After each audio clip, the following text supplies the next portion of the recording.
I can't just expect people to believe me that I have seen this, I've worked with this idea. You know, my anecdotal experiences aren't enough to convince a lot of people that they need to pay attention to this.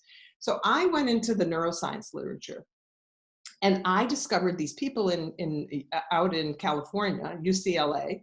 They did some research, brain research. And what they did was they put people in functional magnetic resonance imaging machines, these brain scans where they'd lie down, and they would have a screen above them where they would see different scenarios. They would be exposed to different scenarios. And then the researchers would watch what part of the brains were illuminated when they were experiencing these various scenarios.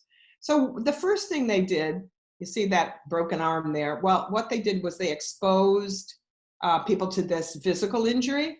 And sure enough, what happened was that the part of the brain that was illuminated was the ancient pain center, the part of the brain that controls our deepest feelings, our fears, our hate, fear, love, all the raw emotions.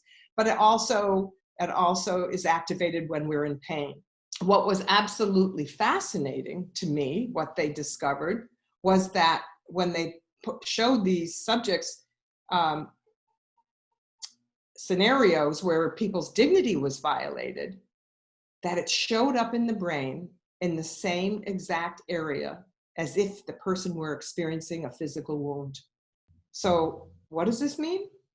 This basically means that the brain doesn't know the difference between a wound to its dignity, and a physical injury.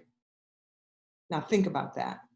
Just think about that for a minute, because what that means is, well, when we get a broken arm like that, first thing we do, we go to the hospital, we get a nice cast put on it, all very nice.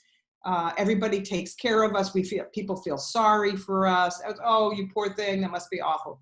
Well, what happens? What happens when somebody humiliates us or degrades us or treats us as if we don't matter, as if we're somehow inferior? Well, there's no 911 call. There's no emergency room to go to. In fact, people have to just retreat and go inside and keep those dignity violations inside them because they're too embarrassing to even talk about. We would never accept in our workplace, let's say, people going around and punching each other or physically hurting each other. But what this research says to us is that the brain doesn't know the difference between those two things.